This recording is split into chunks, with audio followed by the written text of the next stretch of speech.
attacks us with nuclear weapons, danger will come not just from blast or heat or nearby radiation effect, but also from fallout. Fallout, which may occur miles and miles away from the blast. You need to know about fallout, what it is, how to detect it, and what to do to protect yourself against it. Everybody needs to know. Yes, this does mean you.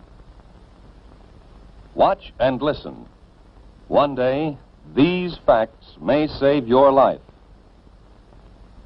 What is this fallout, anyhow? Just bits of radioactive fall out of the mushroom cloud of the nuclear explosion and settle on the ground. These bits of matter can be dangerous. You're exposed to some radiation every day, from cosmic rays or other natural sources of radiation. These exposures are too small to hurt you.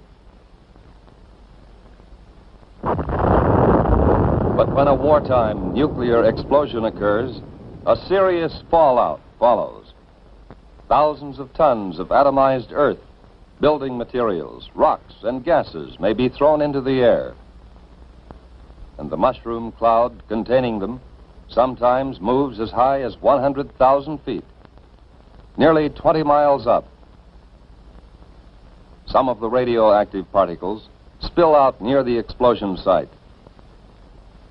Others may be carried for 10, 50, 100 miles or more. But how will you know if there is fallout? You can't hear, smell, taste, or see the radiation.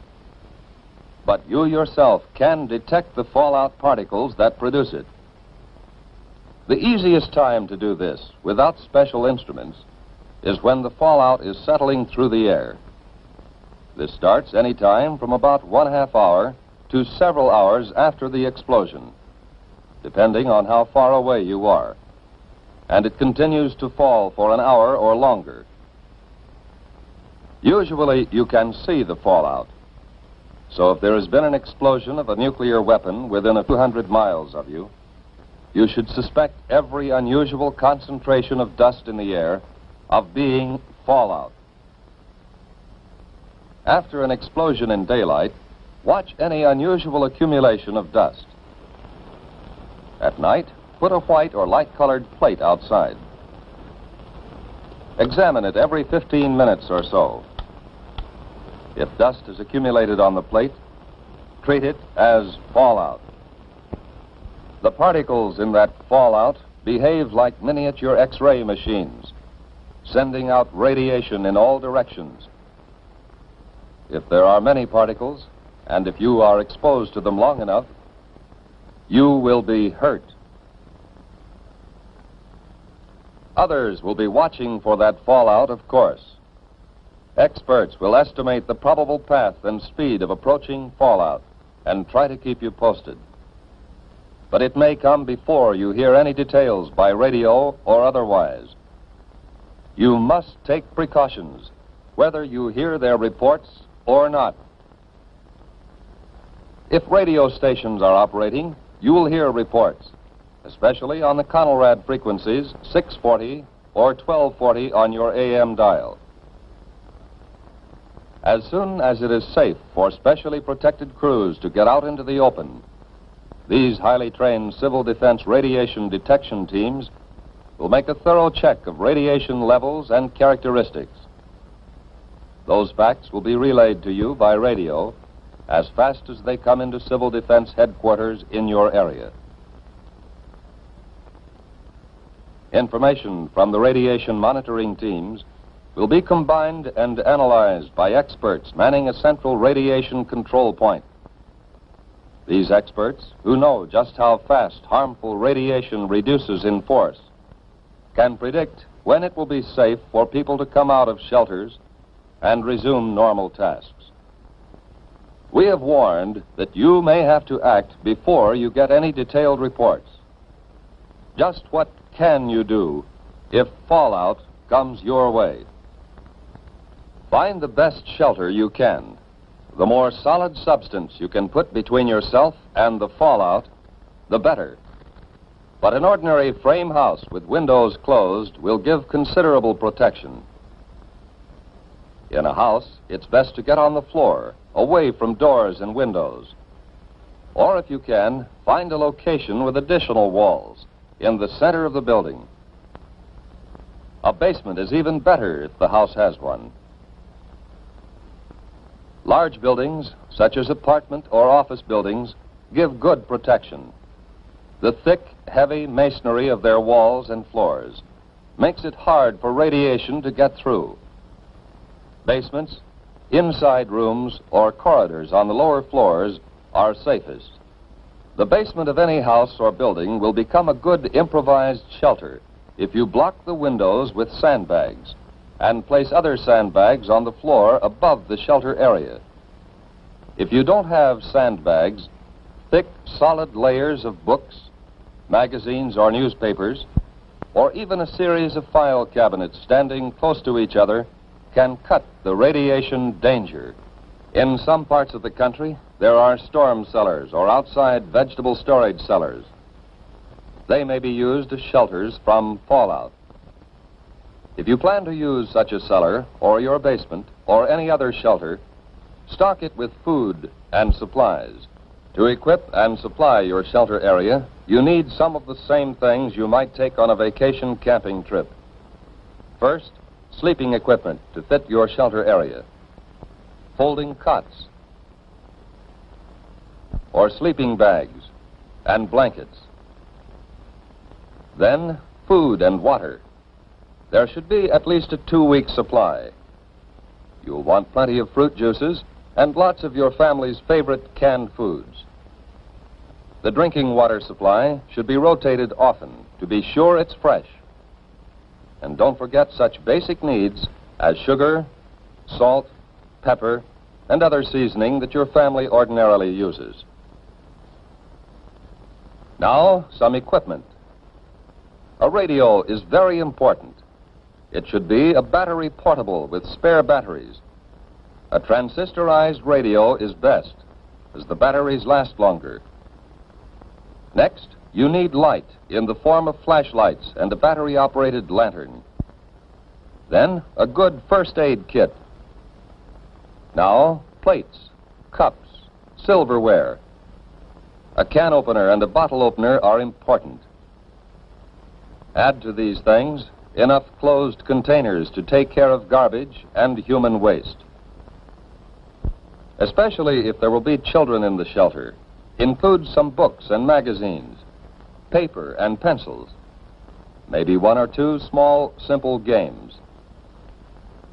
The best protection of all is the special shelter built according to specifications of your local civil defense organization. This has an air filter to allow ventilation, but keep dust out. And it has at least 3 feet of earth over it. It would be a good idea to go right now to your local civil defense office to secure plans for the type of shelter you want, and then to get busy on construction. Plans are simple, using standard materials. So maybe you can do the job yourself.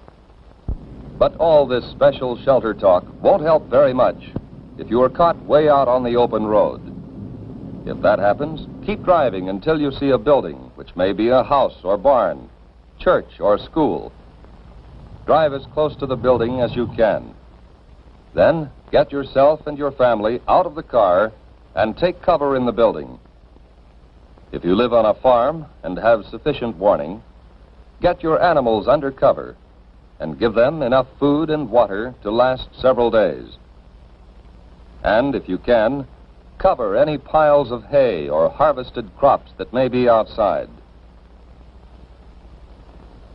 If the explosion has been some miles away, you will have time to fill tubs and other containers with water before fallout arrives.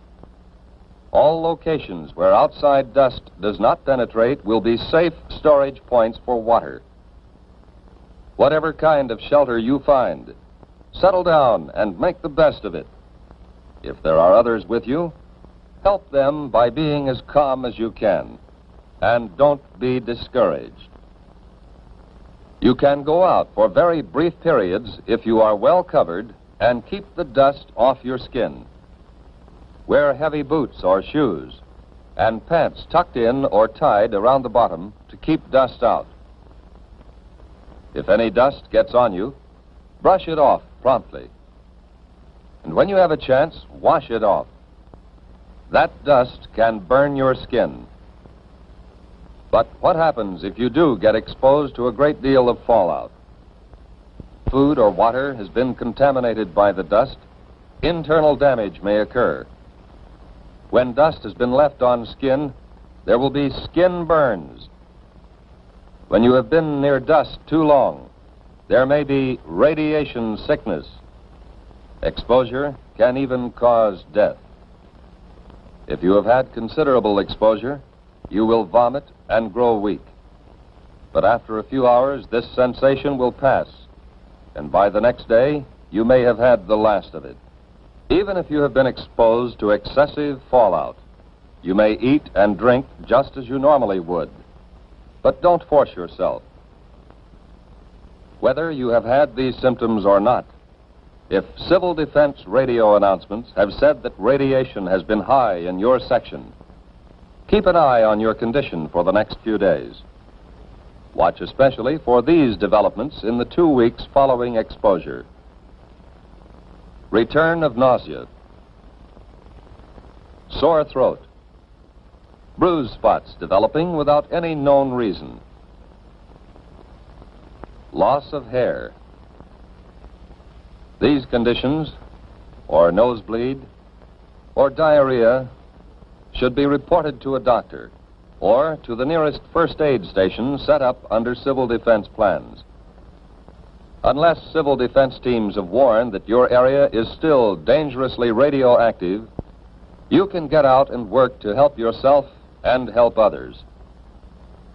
Although fallout can be deadly, your chances of avoiding damage from it are much better if you follow the directions we have given you. During an alert, keep your portable radio tuned to the Conelrad radio frequencies, 640 and 1240 on the AM dial, for the latest reports and advice.